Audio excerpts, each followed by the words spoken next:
Hello guys, and welcome to this webinar. I think we'll just give people 1 more minute before we start the whole webinar. Meanwhile, I can introduce myself. My name is Daniel. I'm the CEO of ETN AS that has developed and commercialized the first commercial electromembrane extraction device. And with me today, I have Frederik from the University of Oslo that will have this presentation. And feel free to send questions in the chat or the Q&A section. And we will also send the presentation on email straight after the presentation. We also have had 2 webinars from before, and we will also link to those webinars. The first one is more of an introduction of EME and the principles, and the second one has more focus on applications.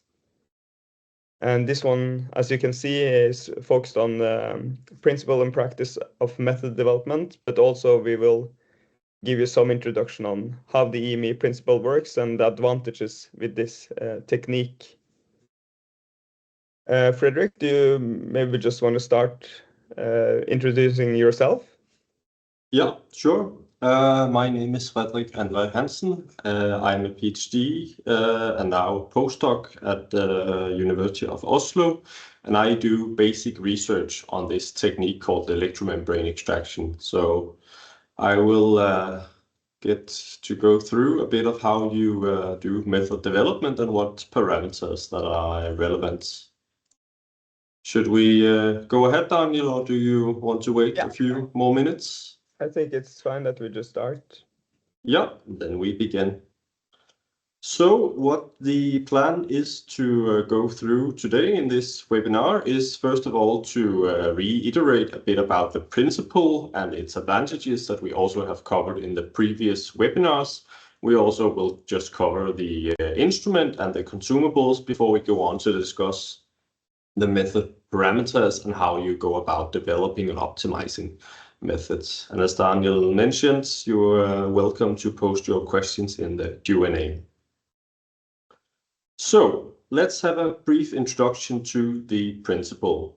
Electromembrane extraction is a micro-extraction technique that is derived from the classical liquid-liquid extraction. And essentially, this is a process of electrophoresis across an oil membrane. And it's particularly suited if you want to run an HPLC or LC-MS analysis on the extract afterwards, but of course it can be applied to many other techniques. The way it works is that we take a piece of porous polymer membrane that's very thin. It looks something like this, about 150 micrometers thick, made of polypropylene.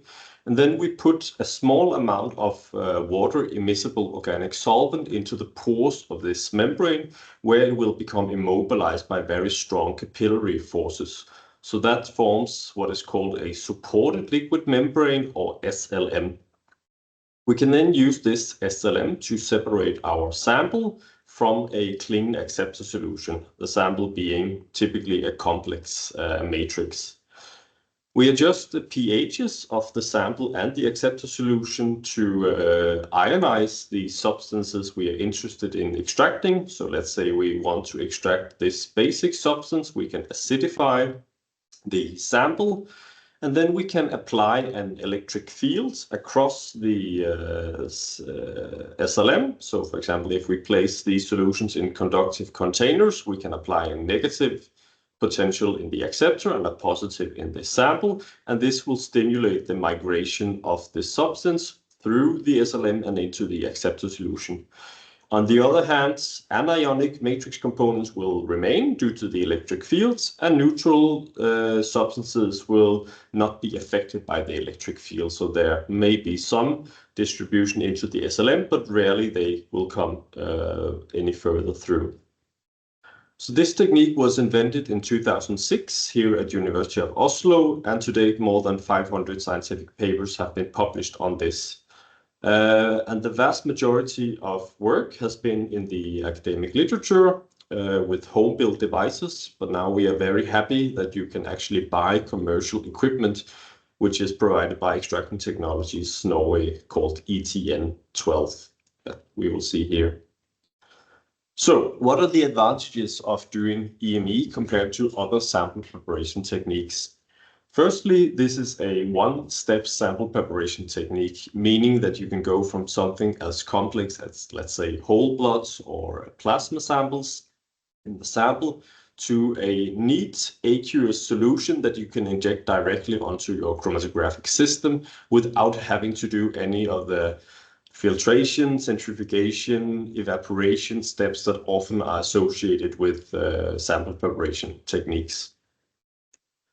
It's also compatible with very complex samples. I mentioned whole blood, but you can also use serum, plasma, urine, cerebrospinal fluid, tissue samples, or other non-biologic samples where you have a large degree of a matrix you want to get rid of.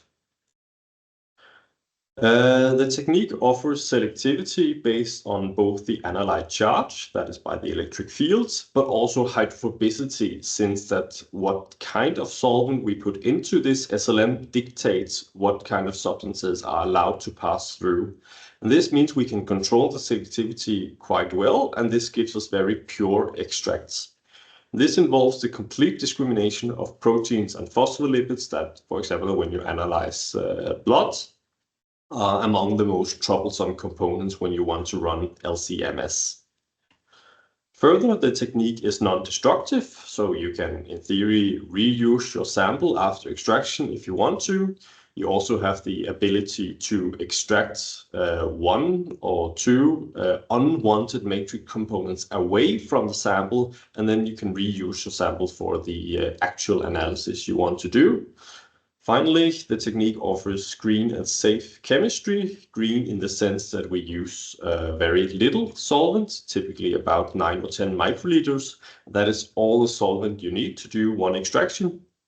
And the chemistry is safe in the sense that we use solvents that are non-toxic, and they also are non-volatile, meaning that you can work with them out in the open without having to worry about working in a fume hood. So with that, we will go briefly into the instrument and the consumables. The basic equipment is based on these, which are HPLC vials, but you can see they're not like a regular HPLC vial by having a black part. And this black part is a polypropylene plastic that is made conductive. So that means that when we load our solutions into these vials and put electricity on the outside, we can conduct electricity through the solutions. The vials come in two different sizes, one that can hold up to 200 microliters and one that can hold up to 600 microliters. We also have a lead-tight interface where these are screwed into, and in this interface we hold the polypropylene membrane that is used to make this supported liquid membrane. If we think of volumes, then I mentioned the maximum volumes, but in practice we do not fill them all the way up. So that means that the working volumes are, as you see here, and that means we in theory can do up to 10-fold pre-concentration. I will come back to vials and how you select the size a bit later. The instrument itself is based on a holder where there is space for 12 of these units. So once you have loaded your solutions into the vials and pipetted this liquid membrane, then you screw everything together and place them in this holder. And then we apply a lid where there is one printed electrode that will come into contact with each vial. You can see here. So that means that we can get up to 12 parallel electric circuits to perform multiple extractions at the same time. The extraction is then performed by shaking the cells while we apply a voltage. We will come back to this. Everything is controlled from a software where you can set, of course, individual voltages for each channel. You can select extraction time, agitation rate, and you can give specific sample IDs and other info. We will not go too much more into the software in this webinar, but perhaps in later webinars we can cover this. So then we will go a bit into the topic of today's webinar, which is the method parameters that you have to optimize. The first thing you have to consider when developing a method is what kind of analyte properties you have. And this mainly is the log P, so the hydrophobicity of a specific analyte, and the pKa, and therefore the resulting charge it can obtain. Often you can find literature values that are experimentally determined, but we really like computationally determined values because then we can get them very easily. We like to use this website called Chemicalize that is by ChemAxon, but there are many similar ones that can predict properties. So then we will go about discussing the solvent in a few more details. So let's say we now have found that we have a basic substance that has maybe a log P of 10, no, sorry, a pKa of 10 and a log P of, let's say, 4. Then we can use a solvent called 2-nitrophenyl octyl ether, or NPOE for short. So if we put that into the SLM and we have our sample and our acceptor solution that are both acidified to give this analyte a charge, then we can extract this. If we increase the number of substances to cover a wide range of log P values that you can see here on this axis in the diagram, and we extract those, then we can measure how much of all substances that were in the sample have been transferred to the acceptor solution, and we term this the extraction recovery. If we then plot this recovery as function of the log P, you can see that for this solvent we get a distinct window where things are extracted.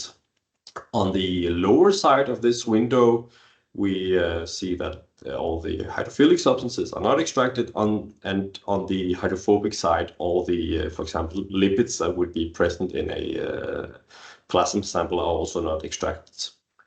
The reason for this is that on the lower side, substances become too hydrophilic to actually go into this hydrophobic environment, even with the assistance of the electric fields. And as we increase in hydrophobicity, they get the right balance. But if we go up too much in hydrophobicity, like a lipid, they will go very well into the SLM, but they just do not come out again. So this means that on the hydrophobic side, we get rid of all the lipids and phospholipids. And on the hydrophilic side, we get rid of all the salts, endogenous metabolites, and all the polar contaminants that we do not want to get in. If we just review what kind of interactions make this solvent work, then we have hydrogen bond interactions. We can see we have a hydrogen bond acceptor here, and we have a nitro group. We can have cation-pi interactions where cations interact with the aromaticity. We can have pi stacking and dipole interactions. So this is quite a diverse set of interactions we use. Let's say we are then interested in extracting substances that are in the lower log P region, let's say log P1 or 0. Well, then we can use another solvent. For example, this solvent that is actually composed of 2 different components. So you mix 6-methylcoumarin and thymol together, which forms a solvent. And if we perform the same extraction of the same substances, we can see that the window where you get extraction is shifted further down towards a lower log P.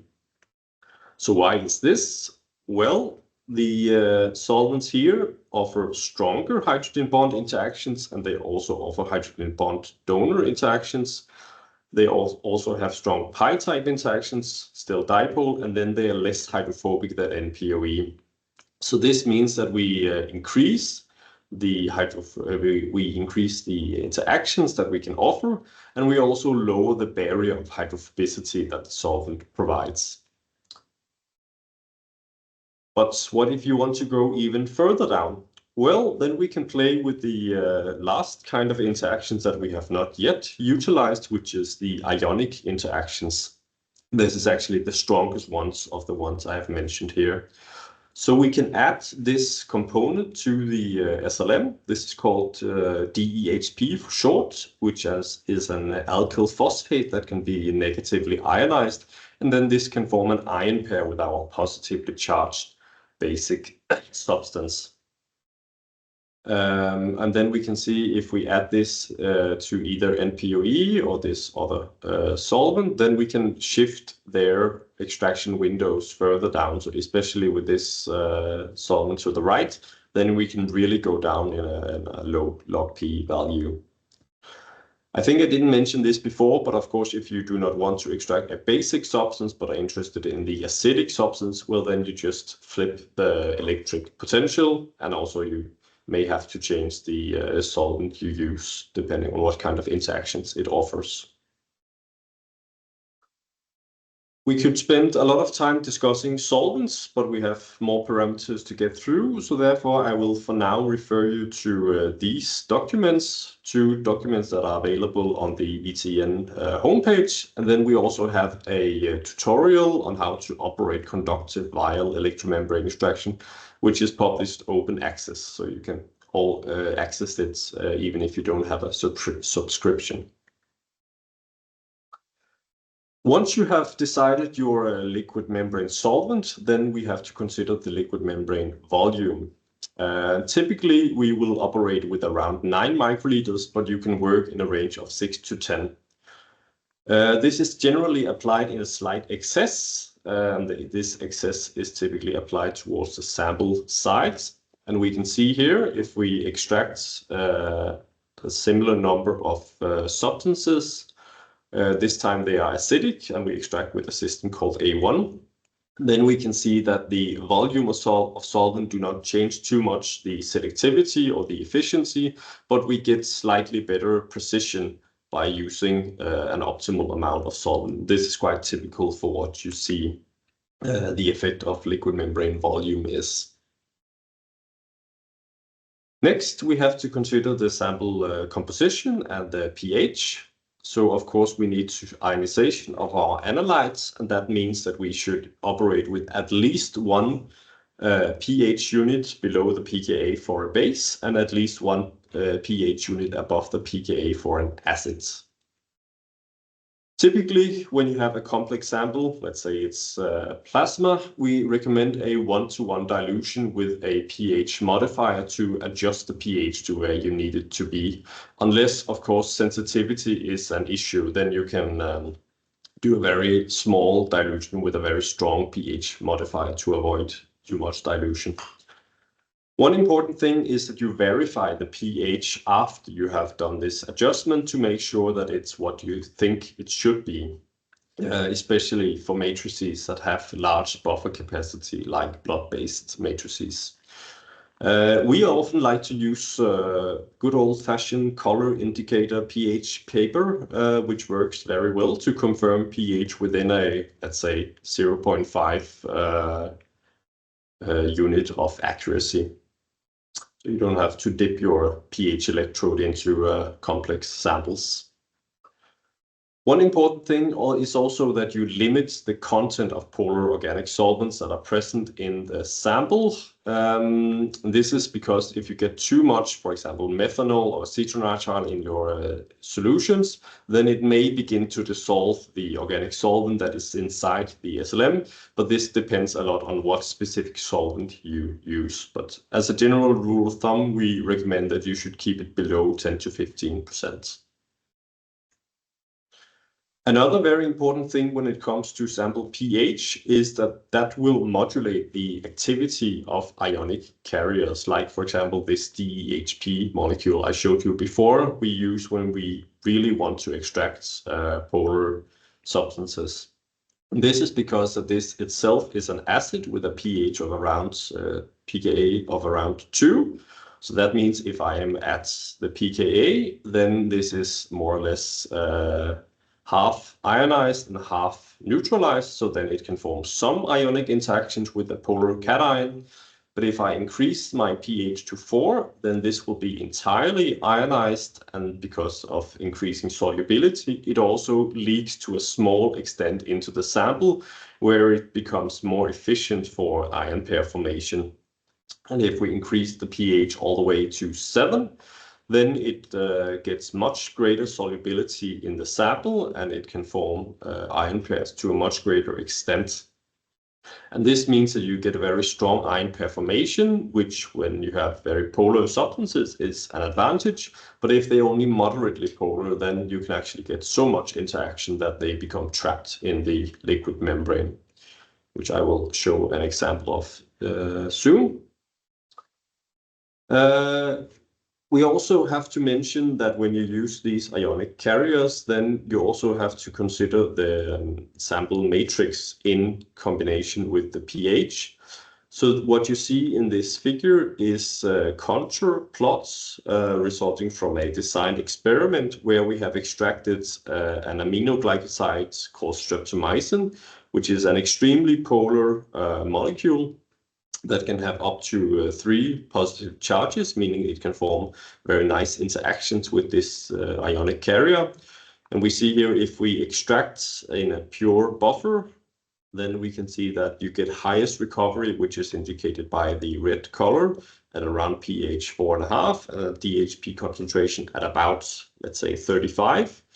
But if you use urine or protein precipitated plasma as example matrices, then we see that we need a higher pH because we need to have more activity of this carrier, and we also need a larger amount of it. And if we go to full plasmas or with proteins, then we have to go all the way up to 75% of the ionic carrier in the SLM.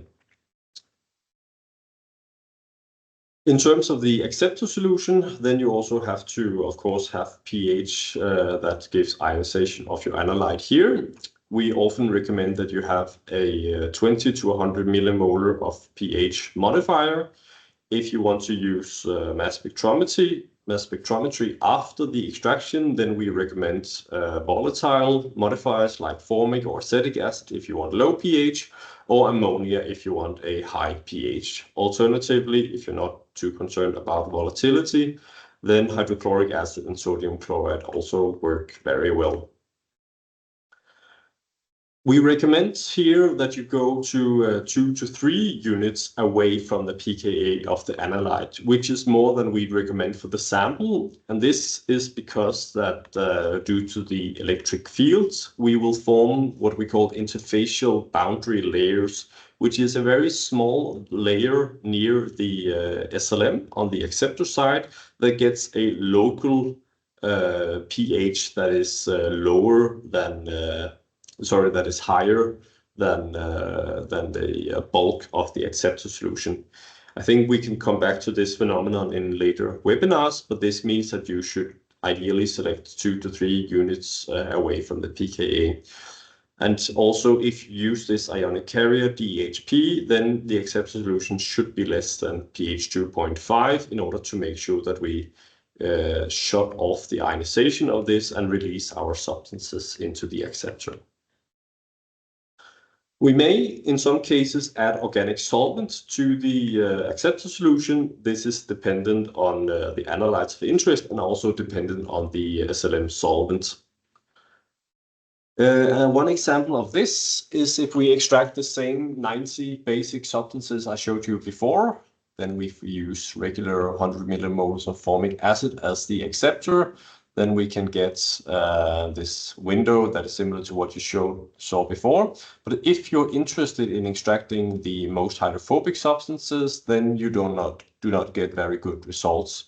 But we can see if we add either 50% DMSO or 50% methanol to the acceptor solution, then the extractability of these hydrophobic substances becomes much greater. But you have to be a bit careful because how much solvent you can add depends on what organic solvent you use inside the SLM. In this case, we use one called 2-nitrophenyl dodecyl ether, which can tolerate a lot of solvents. Then we come to the vial size and the volumes. So I mentioned there is a large vial and a small vial. That means you have the ability to either do small to small vial or large to large or large to small. Large to small you can of course use if you want to get pre-concentration. The disadvantage of this is that you get a bit slower kinetics, the same if you do large to large. To show you this with some data, we here have two plots where we have extracted the 90 substances you saw before with either a large to large vial holding 300 microliters of sample and acceptor solution, or a small to small configuration where the volumes are 100 microliters. And then we have continuous box plots, meaning that these show you the distribution of recoveries for all substances at different extraction durations. And we can see here that the kinetics are much faster when you use a small to small configuration. So that means that unless you need enrichment for your analysis, I would always recommend extracting in a small to small configuration to get the fastest kinetics. Agitation rates is to some extent linked to the volumes of sample and acceptor solution, and therefore these should be optimized together, ideally. We recommend, if you use both small to small and large to large, that you have around 1000 RPM. If you want to do with pre-concentration, then we recommend about 900 RPM, and the volumes that we recommend are what you see here. So about 500 to 50 microliters is the optimal for getting pre-concentration. Extraction voltage is of course very important, since this is what drives our extraction. Typically we use between 10 and 50 volts, so this is much lower than what you normally associate with electrophoresis, which can be thousands of volts. And this has to do with how the electric field distributes in the system, which I think we also have to cover in a later webinar. The instrument itself can deliver between 1 and 150, so that means we are very well covered in terms of the range that is required. The optimal voltage, it will be defined as the maximum or defined as the voltage you get at the maximum recovery. And typically you will see a profile like this, where you have a lot of benefit of increasing the voltage in the beginning, and then it comes to a steady state point where there is very little or no increase in recovery. Of course, if you have exhausted the recovery, then you do not get more. But even if you have a non-exhaustive system, then you come to a plateau. However, if you continue to increase the voltage, then you might actually see that recoveries begin to go down again, as is illustrated here in the gray line. And this has to do with something we call electrolysis, which I will explain momentarily. You can just see here a practical example where we have extracted a substance, methotrexate, from plasma, where we can see that this real-life data reflects the theoretical simulation very well. So in this case, for example, methotrexate, I would consider 10 volts the optimal voltage, because we see that there is no point in going any higher. We only run the risk of getting more of this electrolysis that could make the recovery go down. Electrolysis is related to extraction current, which is also a very important parameter, not one we necessarily can control, but it's very important to monitor. The reason why this is important is that when we have an ion in the sample, let's say we have a positive ion here, and then we transport this between the electrodes, then we now have offset the electrical balance of the system, meaning that we have one positive charge more here than we have here. That means that we have to balance this.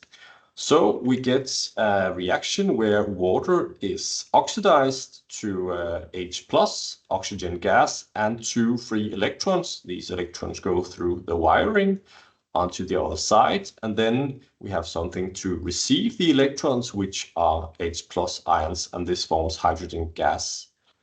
So that means that if you run at a too high current, you will get a decreasing pH on the sample side and increasing pH on the acceptor side. You can get gas bubble formations both on the sample and acceptor side. Of course, if you extract an anion, then the reactions will be the opposite way.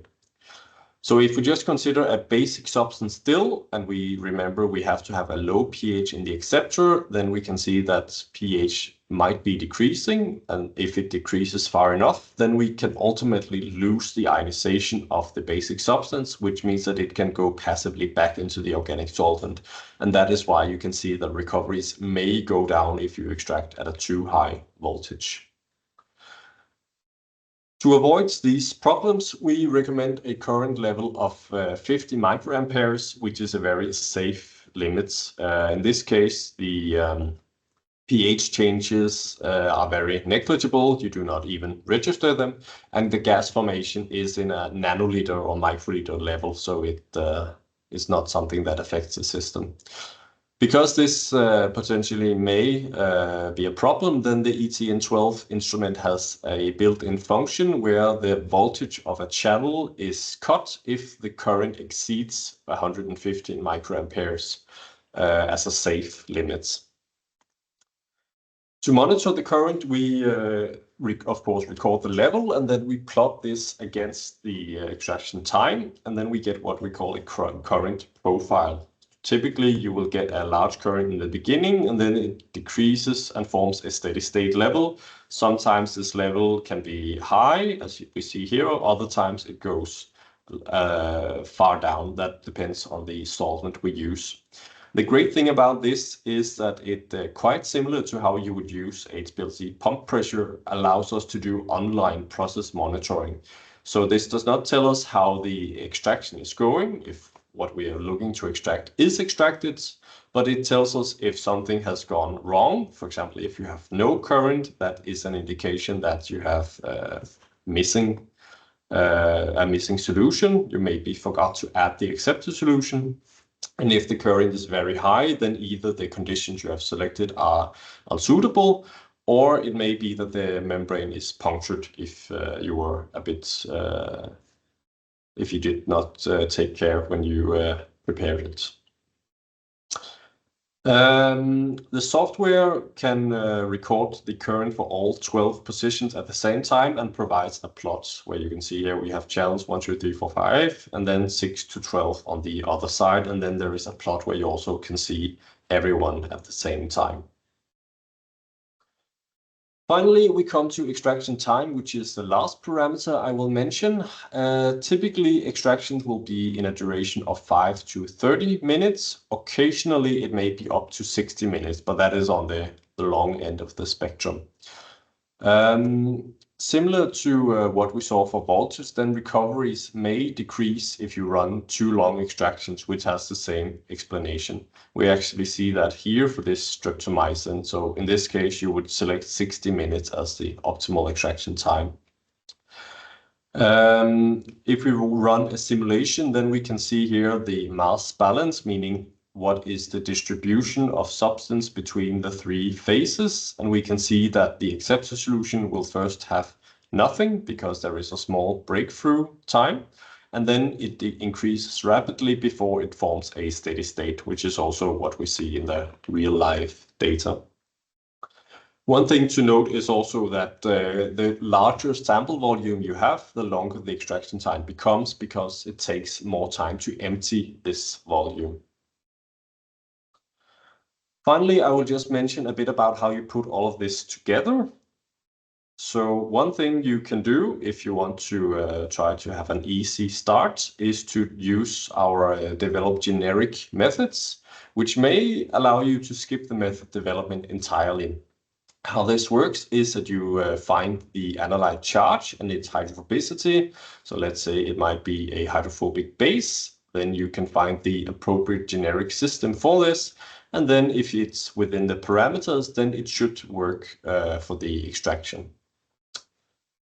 We have developed a tool called howtoeme.com where you're able to search a substance by its name or other identifier like a CAS number. And then this will predict if we, first of all, think EME can extract the substance, and it will provide the closest generic method we think is suitable. I do not have time to go into specific details on these methods, but there is documentation available on the ETM homepage in 5 different methods.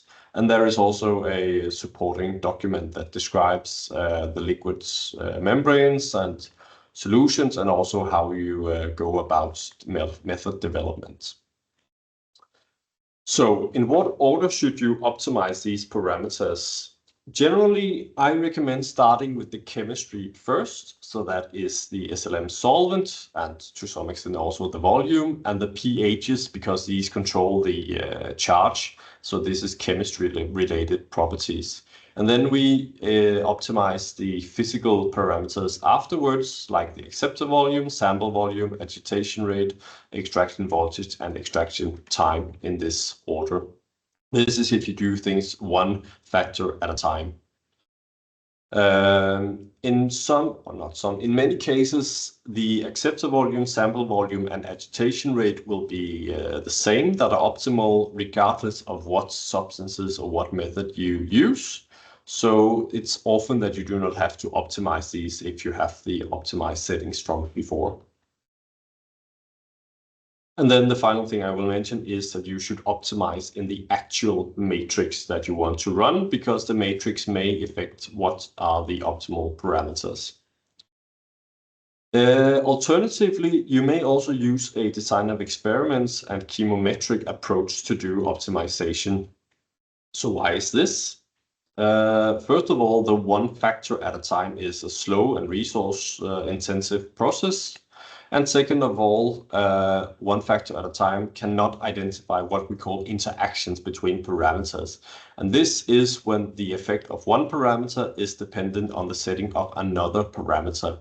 So if you run one of these experiments and use the workflow, you can get these kinds of plots where you, for example, see that if we increase the concentration of DHP, we get higher recovery. If we increase the sample pH, we also get higher recovery. But if we increase both at the same time, then you actually get a lower recovery than what you can get by having some level in between. This is what we call an interaction. Yeah, other examples are that with high voltage, you may require short extraction time, or that the sample and acceptor volumes are dependent on the acceptor agitation rate, and the extraction time is also dependent on these parameters. I will mention that this, of course, requires that you know a little bit about this methodology from before. So if you're new to this or even experienced, we have written a tutorial on how to optimize electromembrane extraction methods using this design of experiments or response surface methodology. And this goes systematically through the EME parameters and what you should think about when selecting designs, how you do analysis, and guides you how to do this. And this is published open access, so you also all can access it. The final thing I will mention is that you, this is perhaps more of a teaser, that you can also do EME without voltage. One example of this is one reason where we have extracted bisphenols, not using an electric field to drive the extraction, but we use a pH or solvent gradients. So the way this works is that you make sure that this is on a neutral form in the sample. That means it has affinity to go into the organic solvent in the SLM. And then we make sure that the acceptor solution is either in a pH that gives ionization, which increases the solubility, or we add a polar organic solvent. So if we take the first system, which is based on ionization, we can see that we add sodium hydroxide to the acceptor phase to deprotonate these phenols. And then we have a number of different phenols and bisphenols here. And you can see that we are able to extract these with, for most, exhaustive recoveries. If we use the solubility system, where we do not use sodium hydroxide in the acceptor phase, but we use water and DMSO, then we can also drive the extraction in this way. And this configuration without voltage is perhaps sometimes more efficient if you have very weak acids or bases, like these phenols are in the weaker acidic range. I think we can cover this principle in later webinars because we have to round off now. I will just mention that if you want to see further resources, then I can refer to the ETM homepage, also to howtoeme.com if you want to try to predict suitable generic methods. If you want to see how the instrument is practically set up, there is a YouTube video, and we also have YouTube videos of previous webinars that cover the principal, advantages, and applications in a bit more details. So with that, I will invite you to post your questions in the Q&A session if you have any. And thank you for the attention so far. Thank you so much, Frederik. Is there any questions from the audience here?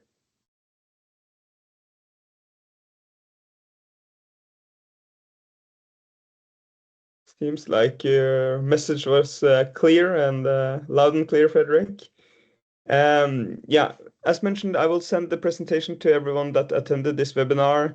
If you have any questions about the instrument or questions about applications or EME in general, please feel free to reply on the email I send, and we will do our best to help you and guide you in this world of EME.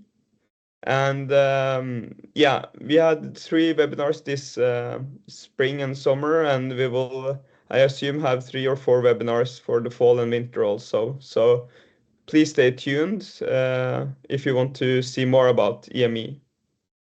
And yeah, since there seems like it's no more questions, I will just thank Frederik and everyone for being here and hope that you guys have a nice summer. Bye.